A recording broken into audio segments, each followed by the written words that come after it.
আগরতলা দশমীঘাট এলাকার বাসিন্দা পাপিয়া সরকার বাবা কিষাণ সরকারের একমাত্র কন্যা। আজ সকালে ঘটনাটি মুহূর্তেই স্তব্ধ করে দিল গোটা পরিবারকে। বিদ্যালয়ে ক্লাস চলাকালীন হঠাৎ মাথা ঘুরে অচেতন হয়ে পড়ে যায় পাপিয়া। সঙ্গে সঙ্গে বিদ্যালয় কর্তৃপক্ষ তড়িঘড়ি করে তাকে নিয়ে যায় নিকটবর্তী আইজিএম হাসপাতালে। খবর পৌঁছতেই উদ্বিগ্ন অভিভাবকরা ছুটে আসেন হাসপাতালে, কিন্তু যে আশায় ছুটে এসেছিলেন মেয়েকে সুস্থ অবস্থায় ফিরে পাবেন, সে আশা মুহূর্তেই গলে যায় কান্নায়। পাপিয়ার মৃত্যু সংবাদে ভেঙে পড়েন পরিবারের সদস্যরা। হাসপাতাল চত্বরে কান্নার রোল ওঠে, শোকে স্তব্ধ হয়ে যায় চারিদিক। অভিভাবকদের অভিযোগ, চিকিৎসা গাফিলতি কেড়ে নিল এই কিশোরীর প্রাণ। হাসপাতালে কর্তব্যরত চিকিৎসক অবশ্যই দাবি করেছেন, সকাল 11:15 হাসপাতালে আনা হয় পাপিয়াকে। সঙ্গে সঙ্গে শুরু হয় চিকিৎসা। সিটি স্ক্যান করার পরামর্শ দেওয়া হয়েছিল, কিন্তু এর আগে ঘটে যায় মর্মান্তিক ঘটনা। চিকিৎসকের বক্তব্য অনুযায়ী এর আগেও পাপিয়ার মাথা ঘোরার ইতিহাস ছিল, তবে সঠিক পরিষেবা হয়েছিল কি না তা স্পষ্ট নয়। আমি আনছি স্কুল থেকে আনার সাথে সাথে তারা ইমার্জেন্সি থেকে মেডিসিনে ভর্তি করছে। পেশেন্টের এর আগে 5-7 দিন আগেই পেশেন্টের একবার মাথা ব্যথা পাওয়ার হিস্ট্রি আছে, তখন তারা এখানে ভর্তি ছিলেন। তারপর তারা ডিসচার্জ করা হয়েছে। ডিসচার্জের পরে তারা 5-7 দিন আর হয়তো কোনো ডাক্তার দেখাচ্ছেন কিনা জানি না, আজকে আবার স্কুলে গিয়ে মেয়ে মাথা ঘুরে পড়ছে। সেম ঘটনা।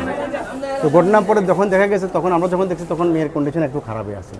তো আমরা বলছি দেখো একটু যদি স্টেবল করা যায়, একটা সিটি স্ক্যান করা যায় কিনা দেখো। আমরা কাগজপত্র দিচ্ছি আর ওষুধপত্র দেওয়া দিচ্ছি, কিন্তু যতক্ষণে তারা দৌড়াদৌড়ি করে আছে সিটি স্ক্যানের ব্যবস্থা করবো। এরপরে পেশেন্ট পার্টি প্রথমে ছিল না, পরে আসার পরে তো পেশেন্টের বাবারে যখন কমিউনিকেট করা হইলো, পেশেন্টের মা ছিল, মারা কমিউনিকেট করলো যে আর্জেন্ট সিটি স্ক্যান লাগবো, কী হচ্ছে এটা বুঝতে হইব।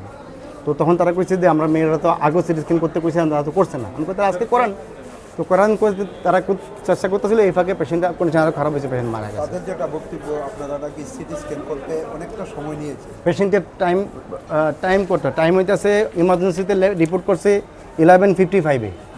এই দেখেন টাইম 11:55-এ। আমাদের এখানে আইসে রিসিভ করছে 12 PM।